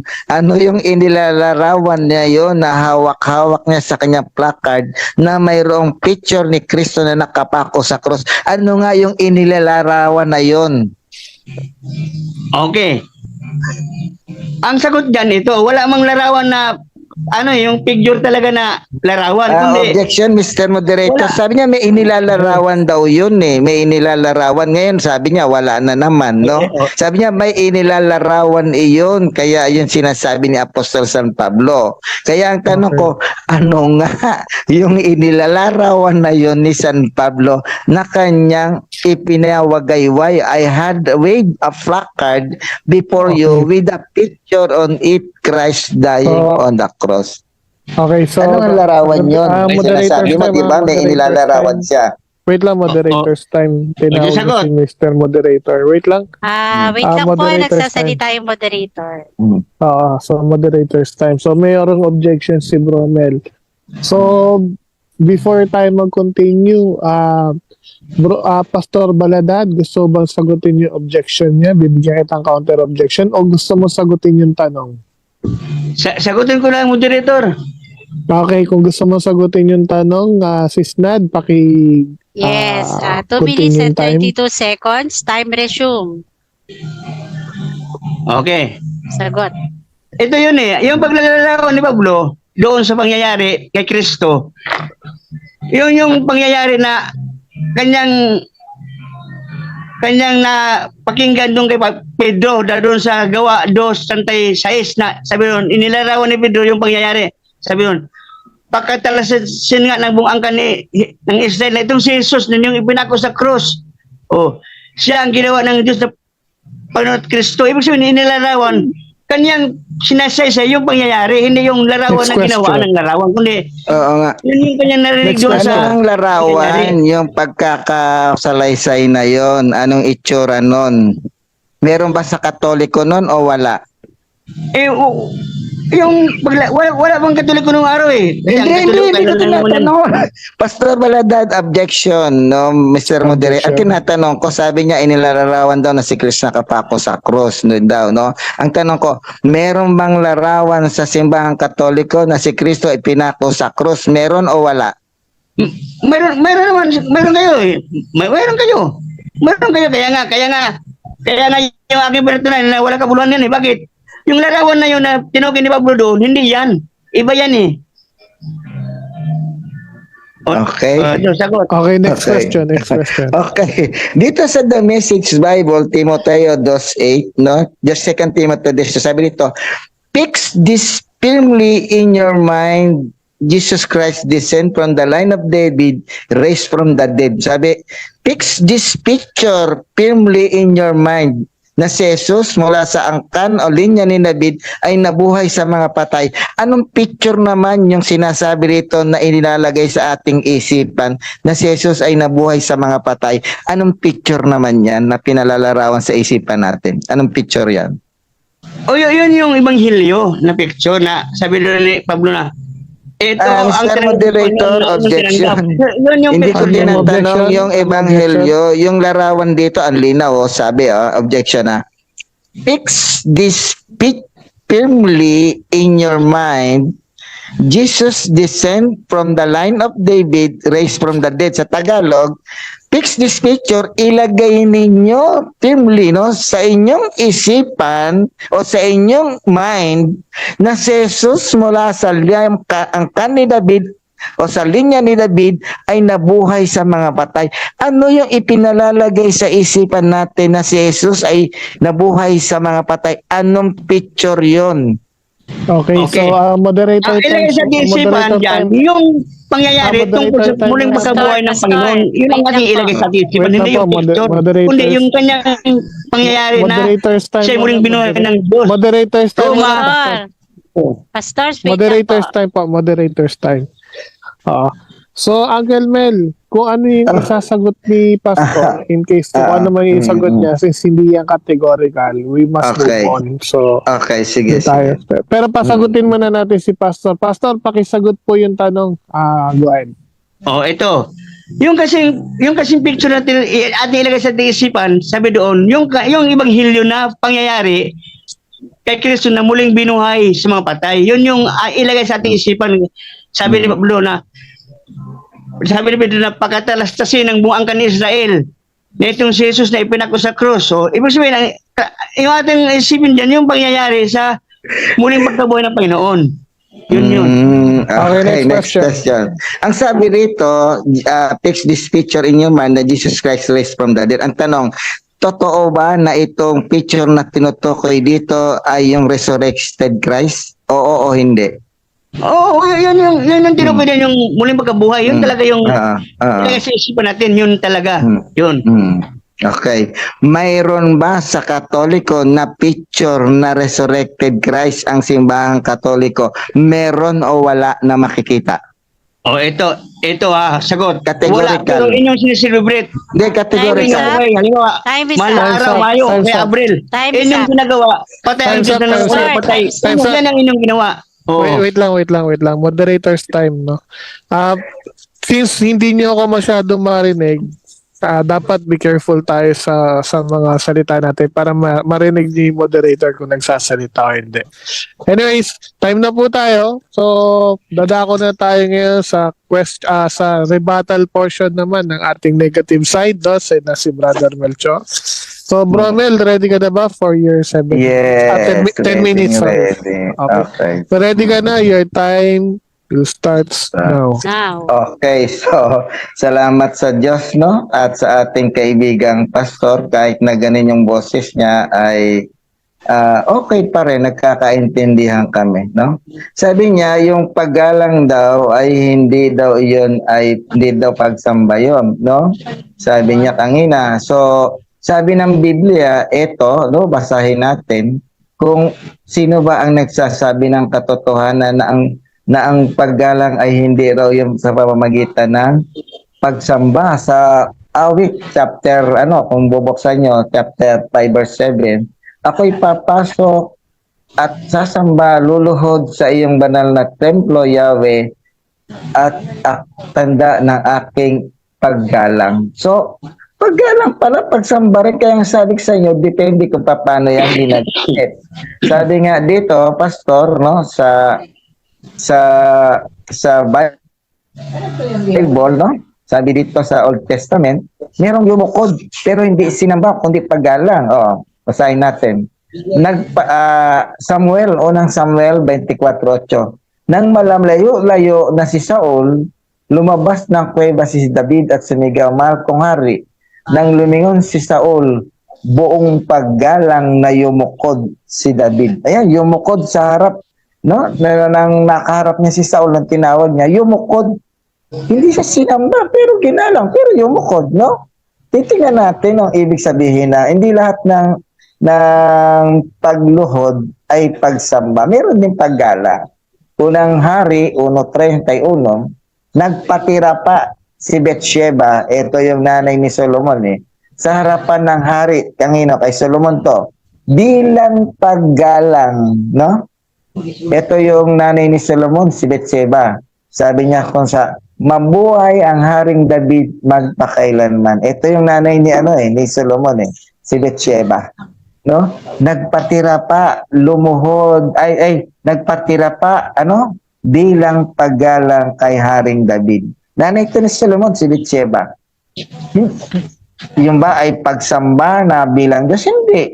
Paggalang bilang pagrespeto. No? No? Ito pa. 2 Hari 2:15. Nang makita ito ng mga propetang taga Jericho na nakatanaw sa di kalayuan, sinabi nila, sumasa kanya ang kapangyarihan ni Elias, kaya sinalubong sila ng buong paggalang na niyukuran. Propeta ng Diyos, niyukuran. Bilang paggalang, hindi bilang pagsamba bilang Diyos. Kaya dapat alam mo yan, Pastor, na hindi lahat ng pagluhod pagsamba. Meron din pagluhod na paggalang. Kaya nga sabi ng awit, babasahin ko sa awit, kung bakit pumapasok sa aming simbahan, dahil ang sabi ng awit, eto basahin natin, awit 5:7, ngunit dahil sa iyong dakilang pagmamahal, makakapasok ako sa iyong tahanan, ika'y sambahin ko sa templo mong banal, luluhod ako, tanda ng aking paggalang. Yung templong banal na tinutukoy dito sa awit, kung babasahin mo ang Ezekiel chapter 41 verse 18 to 19, maraming mga inukit na mga larawan doon. May mukha ng tao, mukha ng leon at mukha ng mga anghel. Ang buong dingding ng templo ay may mga nakaukit na mga larawan. Ngayon, pag pumasok pala siya doon, sabi niya siya luluhod at sasamba, no? Ika'y sasambahin ko sa templo mong banal, luluhod ako, tanda ng aking paggalang. Kaya kami pumapasok sa templong banal ng aming simbahan, no? Yung simbahan ngayon sa modernong panahon, yan yung simbahan. Hindi kami lumuluhod para sambahin yung mga larawan. Kung hindi siya tanda ng aming paggalang sa kanyang templong banal. Ayan, dapat alam natin yan. Kanina sabi mo, hindi. No? Kanina, umamin ka na meron pala kaming larawan ni Kristo na nakapako sa krus. No? Meron din kami, Pastor, na larawan ni Kristo na nabuhay sa mga patay, yung resurrected Christ. Na inaalaala namin yan, ipinagdiriwangan namin yan. Meron kami, ikaw na rin ang nagpatuto na inaalaala nyo yan. Ganyan, kaya sabi, fix this picture in your mind firmly, that Jesus Christ raised from the dead in the line of David. Ang linaw, no? Meron palang gano'n na dapat ilalagay sa isipan natin na nabuhay na mag-uli si Jesus, na inalalagay natin yan sa ating isipan. That is a resurrected Christ. Ayan, malinaw, no? So, dito natin makikita na may mga kabuluhan pala yung mga rebulto, no? At sabi nga, no, bakit? Bakit ito ay may mga kabuluhan? Sabi ng ng bilang chapter 7 verse 89. Nang pumasok si Moises sa toldang tipanan upang makipag-usap kay Yahweh, narinig niya ang tinig nito mula sa pagitan ng dalawang kerubin sa ibabaw ng luklukan ng awa na nasa ibabaw ng kaban ng tipan. Nandoon pala, rebulto yung dalawang kerubin doon. Nandoon pala sa pagitan noon, narinig niya yung tinig ng Diyos. Kung wala palang kabuluhan yan, bakit naririnig nagmumula doon sa dalawang kerubin, no? Sa pagitan noon, yung tinig ng Diyos. Atin makikita, no? Na ang mga kaalarawan ng mga banal, may kabuluhan yan. Ang larawan ng mga Diyos-Diyosan na tinutukoy ni Jeremiah, ni Isaiah, at nang doon sa Roma, yan ay mga walang kabuluhan. At yung pangyayari kay Cornelio, tandaan natin si Cornelio, no, ay isang hentil. Ang mga hentilo, ang mga Romano, si Cornelio, Romano yan, no, Roman soldier yan si Cornelio, no? Alam mo naman, ang mga Romano, maraming mga Diyos-Diyosan yan. Napagkamalan nga siyang si Apollo at saka si Barnabas, di ba? Apollo at saka si Jesus. Napagkamalan sila. Kaya sa sililambang gano'n, kaya sinabing, wag niyo akong luhuran, no? Ako'y tao din na gano'n. Kasi napagkamalan sila ng mga pinuntahan nila doon, no? Sa lugar nila Cornelio, napagkamalan. Sasabitan pa nga sila ng bulaklak eh. Sabi niya, hindi, mga tao kaming wag niyo kaming sabihin. Kasi napagkamalan si Barnabas at si San Pablo, na sila si Apollos at saka si Jesus. Hindi ako nagkakamali. Yun, kaya sila sinasamba. Kasi sinasamba yun ng mga Romano, mga Diyos nila yun. Yun yung tinatawag na Greek God nila, no? Greek God yun, no? Mga mythology na Greek, mythological na Greek God yun. No? Sa Greek mythology, kinakilala nilang mga Diyos yan. Si Zeus, si Apollo, sila Mercury, yung mga gano'n, no? Sila Diana. Yan yun. No, kung babasahin mo yan, tandaan mo, di ba? Anong sabi doon? Nung bumaba sa atin ang mga Diyos sa anyong tao, kaya siya sinamba. Kasi may karugtong yan eh. No? Kaya siya sinamba. Bakit? Sapagkat bumaba sa atin ang Diyos na nag-anyong tao, sabi kay San Pablo at kay Barnabas or Bernabe. Kaya siya sinamba noon. No, kinikilala siya Diyos na si Barnabas at si San Pablo bilang si Apollos at si Jesus naman. Doon natin nakikita, titingnan natin yung context at text na sinasabi ng bawat talata na binabasa natin. Hindi basa lang tayo ng basa. Okay? So, kaya itong mga walang kabuluhan na tinutukoy sa Biblia, yung mga Diyos-Diyosan ng nasa Old Testament, no? At saka yung mga Diyos-Diyosan na mga Roman pagan god, no? Unang-una yung salitang Gentile, no? Last 2 minutes. Kung titingnan mo yung salitang Gentile, ang ibig sabihin niyan ay nation, no? Ibig sabihin ng Gentiles or Gentile, ibig sabihin niyan nation. At yung mga Israelita during that time na hindi pa sila pinipili at pinapahalagahan ng Diyos, sila ay mga nomad, kasama pa rin sila sa Gentile na tinatawag natin na Gentile. No, pinili sila ng Diyos, kaya sila ay hinirang na bayan ng Diyos at sila ay tinawag na Israelites. Pero during that time, mga nomadic sila, pagala-gala lang sila sa ilang, kabilang din sila sa mga Gentile noon. Pero minahal sila ng Diyos, kaya sila ay piniling maging bayan ng Diyos. Gentiles din sila noon. No, dapat alam natin ang ibig sabihin ng Gentiles. No, mga nomadic people yan nung araw. Dapat alam natin yung paano ginagamit yung mga ganong termino sa pag-aaral natin ng Bible. Dapat nagbabasa tayo, pastor. Hindi yung basa lang tayo ng basa, kung ano lang mabasa. Akala natin yun ang context. Hindi ganon. No? Hindi ganon yung pag-aintindi ron. Another, itong mga larawan na sa loob ng simbahang Katoliko walang nagsasabing kahit na sinong Katoliko na yon ay mga Diyos. Ang nagbibintang lang yan ay mga Diyos-Diyosan, yung mga anti-Catholic, no? Tandaan ninyo, nakita ninyo, pansinin ninyo, yung mga Buddhism, meron niyang mga rebulto. Yung mga tinatawag na mga Hinduism, meron ding mga rebulto yan. At iba pang mga sekta na mayroong mga rebulto. No? Bakit hindi niyo yung tinutuligsa? Even yung mga satanista, may rebulto rin silang sinasamba ni Satanas. Pero hindi niyo yung tinutuligsa. Pero ang lagi niyong tinutuligsa, yung mga rebulto ng mga banal sa loob ng simbahang Katoliko. Hindi niyo naiisip yun?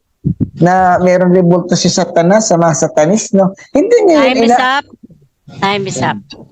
Ayun, time na. So, diyan nagtatapos ang ating negative sa kanyang rebuttal. So, dadako na tayo ngayon sa question and answer. So, ready ka na ba? Okay, sige. Pastor? Okay, Okay, so okay ready na, ka na. Your 7 minutes will start now. Okay. Itong tanong ko kay Melchor. Okay. Yung bang ginawa ni Cornelio kay Pedro? Yung bang pagludi Cornelio ba? Yung ba'y paggalang o pagsamba? Yung kay Cornelio ginawa na kay Pedro? Paggalang o pagsamba? Pagsamba yun, bilang kinikilala silang mga Diyos na bunanaog na nagkatawang tao. Yun ang sabi doon sa susunod na mga paragraph. Nung nanaog sa atin ang mga Diyos na nasa inyong tao, kaya sila sinasamba during that time niyang mga kalugar ni Cornelio. No? Yun. Dapat itutuloy mo lang. Okay. Ah. Di ibig sabihin, yung pagludi Cornelio, hindi yung paggalang kundi pagsamba. Yes, pagsamba na nauuko lamang sa Diyos. Kaya sabi siya, merong paggalang, hindi pagsamba na nauukol sa Diyos, kundi pagrespeto. Kagaya next question. ni Daniel, sinamba siya ni Haring Nabucodonosor. Di ba? Hindi dahil siya ay Diyos. Okay. Okay. Yung ginawa naman ninyo ngayon dyan sa inyong simbahan sa Rebulto ni Pedro, ang inyong pagludi dyan, paggalang o pagsamba? Ang aming ginagawa diyan ay paggalang. Sila ay nasa loob ng aming templo. Sabi nga ng awit 5:7, kami o ako'y luluhod at sasamba sa banal mong templo bilang tanda ng paggalang. No, kaya si San Pablo, si San Pedro nakikita na sa loob ng simbahan at kami lumulod tanda ng paggalang, hindi sasambahin bilang Diyos. Okay, next question. Yung sabi mo kanina doon sa larawan na tinatawag na muring pagkabuhay, yung bang inyong ginagawa tuwing mahal na araw na tawagin natin Mayo or Abril yan? Hindi, Yan walang bang Mayo, inyong April ginawa lang, na- saka March. Pastor, correction, wala kaming Mayong pagdiriwang ng mahal na araw. Minsan April at saka March lang, wala kaming umaabot ng Mayo. Baka Flores de Mayo yung sinasabi mo. Okay. Okay. Yung mahal na araw, anong buwan yun? Depende yan sa lunar calendar kung ano yung papatak doon na full moon, no? No, kung yan ay papatak na ang full moon ay aabot ng April, sa April kasi during that time merong lunar at solar calendar na umiiral during that time. Kaya kung halimbawa sa darating na kung ay napatak doon ay ang Biyernes at Biyernes ay papatak ng papasok doon na yun ay March. Pero kung hindi naman, papasok ulit yung yung April. Hindi ako nagkakamali, March yata ngayon or April pa rin. Tingnan na lang natin sa kalendaryo. Okay. Yung bang inyong ginawa niyan na pagdiriwang niyan, anong kabuluhan niyan? Yung pagdiriwang na tuwing ganyan ay ang Panginoon ay namamatay. Ang kabuluhan niyan, inaalala namin, no? Hindi yung paulit-ulit na namamatay ang ating Panginoon. Kung hindi yung kanyang kamatayan sa pamamagitan niya natubos ang ating mga kasalanan at sa muling pagkabuhay tandaan ng kanyang pagtatagumpay. Yun yung aming inaalala. Hindi yung taon-taon namamatay ang aming Diyos. Next question. Okay. Nakalagay doon sa Saan? yung Nazareno na ilagay doon sa na magkano kayo ng yung mga tao na mag-ano ng lobby doon, anong kabuluhan naman noon? Yung ganun pangyayari na dami na namatay, may nang ipit, may napilay. Anong kabuluhan noon? Yung ganyan pangyayari. Prosesyon. Prosesyon, Kagaya din yan. prosesyon. Ipapahilitulad natin yung prosesyon sa Ark of the Covenant doon sa 2 Samuel, no?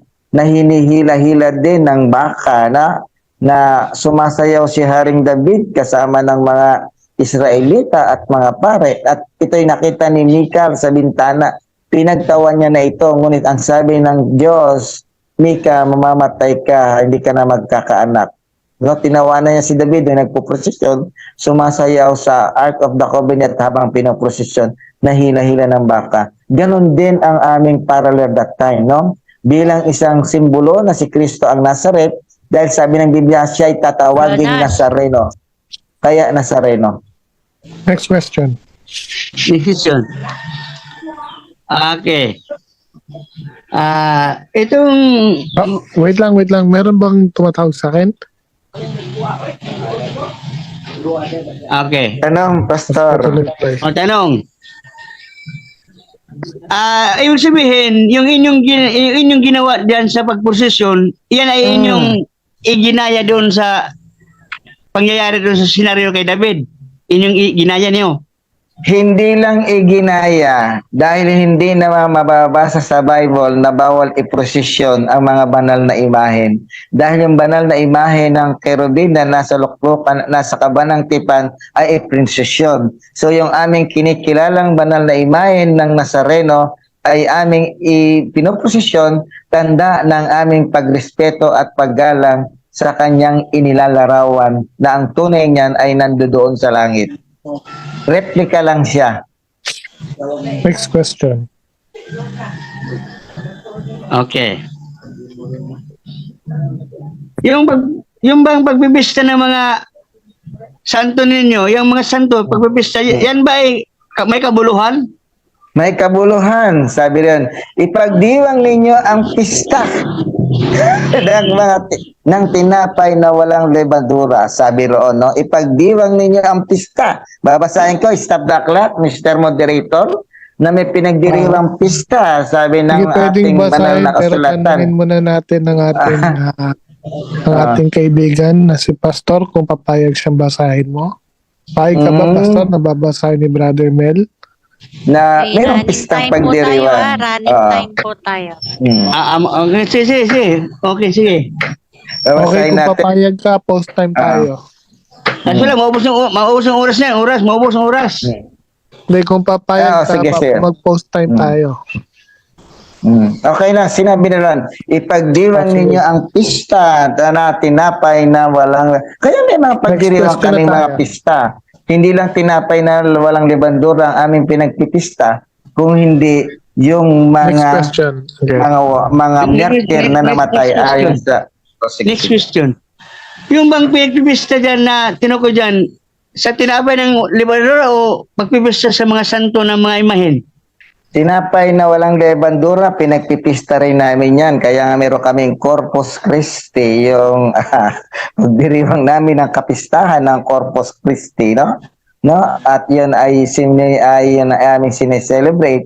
At yung aming mga kapistahan na mga banal ay sinasabing, alalahanin ninyo ang kanilang pananampalataya. Yung tinatawag namin mga patron, ibig sabihin mga pattern ng kanilang pananampalataya. Sa pamamagitan ng pista, naaalala namin ang kanilang kabayanihan bilang mananampalataya ng Diyos. Kaya Next sabi, question. alalahanin. Inaalala namin yung kanilang mga feast day ng kanilang pagkagiging martir. Next question. Okay, next question. Mm. Sinabi mo yan sa Biblia, nakalagay sa Biblia ba na yung yan mga santo na yan ay ating pagpipistahan? Mayroon bang mga utos ang dyan, apostol dyan o sa inyo lang sa Katoliko yan? Unang-una, wala kang mababasa, pero during that time, kaya wala pa silang mga pista ng mga santo, buhay pa yung mga apostol noon at yung mga santo. No? Hindi pa sila namamartir that time. Kaya nga, nung sila namatay, inaalala namin yung kanilang pagiging martyrdom o martyrdom. No? Kasi buhay pa sila. Sino pagpipista nila doon? Yung mga buhay pa yung mga apostol na yon. Kaya nung sila'y namatay, inaalala question. namin yung kanilang kabayanihan.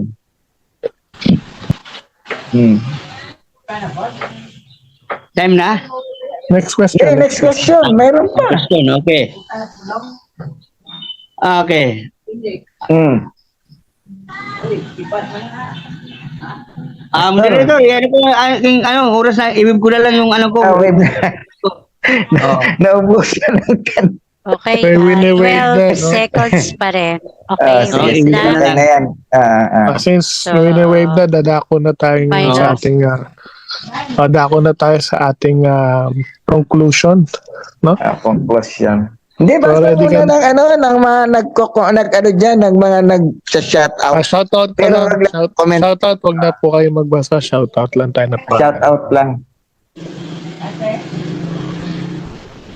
Okay, ayan. Shoutout po tayo sa ating 36 live viewers ngayon at sa atin po dyan again sa ating comment section. So patuloy pa rin po silang nagko-comment. So maraming salamat po sa inyo sa lahat ng ating mga kapatid na nandiyan sa comment section at patuloy na nagsusuri at nag-aaral. So thank you po sa ating 37 live viewers. Ayan po. Okay. Ayan, salamat. So, dako na tayo sa ating pala nito, conclusion. So, Uncle Mel, ready ka na ba for your 5 minutes? Ay, okay, okay. Okay, so so ready ka na, time go ahead. start Conclusion. now. Okay, kaya pala binasag ni kaibigang Pastor Balada yung mga revolto kasi sabi niya, ito ay walang kabuluhan at walang magawang mabuti at walang magawang masama. Meron, hindi mo lang napansin. Si Pastor Baladad, hindi ganyan dati magsalita at hindi yan pangiwi-ngiwi noon.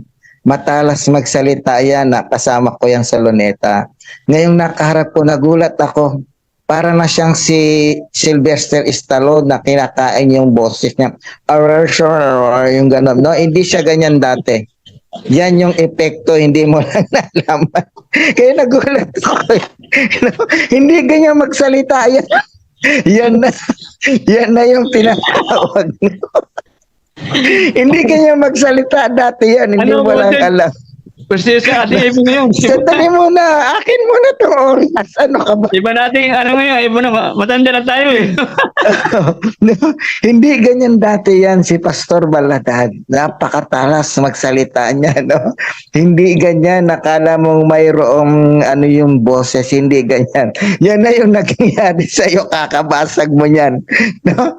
Dito ko nakita na meron talagang naigagawang masama kapag ka ang mga banal na object ay sana wag mahintulot. Tsaka parang nangiwi yung kanyang habang nagsasalita, no? Hindi ko alam kung nagkaroon siya ng Bell palsy. Alam ko nagkakaroon ng mga Bell palsy yung mga gano'n. No? Wag naman sana, no?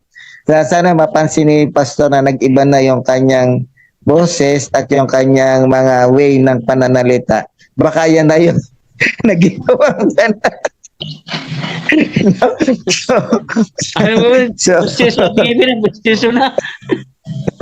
So muli, maraming salamat sa lahat. No? Unang-una, hindi po yung mga sinasabi ni Pastor na revoltong walang kabuluhan sa loob ng simbahang Katoliko at gumamit ito ng mga talata, hindi po yung patungkol sa ating simbahang Katoliko. Yun ay mga revolto ng mga Diyos-Diyosan sa Old Testament. Gaya ni Baal, ni Astaroth, ni Moloch, ni Dagom, ni Semos, ni Astarte, ni Hermes, ni Jupiter, ni Diana, no? At iba pa. Ayan, no? Yun po yung mga Diyos-Diyosan. At wala tayong mga Diyos-Diyosan na makikitang ganon sa loob ng simbahang Katoliko. Aminado naman siya. At marami ring salamat at nakita kami ng aking kapatid na si Pastor Baladad, no? At hanggang ngayon ay nandoon pa rin siya na anti-Catholic, pero nakikita ko to minsan kapag nandoon kami sa ay pinagtatanggol niya pa rin ang simbahan, no? By anti-Catholic yan, minsan pro-Catholic, minsan yan. Gumagamit din ng mga talata doon yan. Pumapabor sa Katoliko, no? Ganyan si Pastor, no? Katandem ko yan sa Luneta. Kaya yung aming usapan dito bilang magkaibigan ay hindi po pagalingan, kundi kung ano lang yung mga bilip na kanyang akala ay ganun nga ang ating paniwala, ay ine-explain lang natin. Doon sa gaya na sinabi ko sa Dos Crónicas, no? 3 doon natin makikita na may mga rebulto ang lahat ng mga mga inukit, no? Sa Dos Crónicas, kung babasahin natin, sabi dito, no? Sa 3 sabi rito, kung babasahin natin, sabi dito, nagpagawa siya ng 2 rebultong kerubin na yari sa kahoy sa loob ng dakong kabanal-banalan na binalot din ito ng ginto. Sa loob ng dakong kabanal-banalan, sa loob ng templo ng Diyos, may rebulto na yari pa sa ginto at ipinalagay doon. Doon natin makikita, no? Ano pa? Dito sa unang hari sa Esdras, kung babasahin natin, meron din, sabi dito, sa unang hari, sa 23, sabi dito, basahin natin. Sabi dito, sa 23, basahin natin, ito. Sabi dito, ito, sabi, basahin natin, ha. Sa loob ng dakong kabanal-banalan, nagpalagay siya ng 2 kerubing imahe, nililok sa kahoy na olibo. Sa 26, basahin natin, ang sabi, 4.5 metro rin ang taas ng bawat kerubin. Inilagay niya ang mga kerubin sa gitna ng dakong kabanal-banalan. Mga rebulto to. Kung wala itong kabuluhan, bakit pinalagay doon na doon daw ilalagay? No?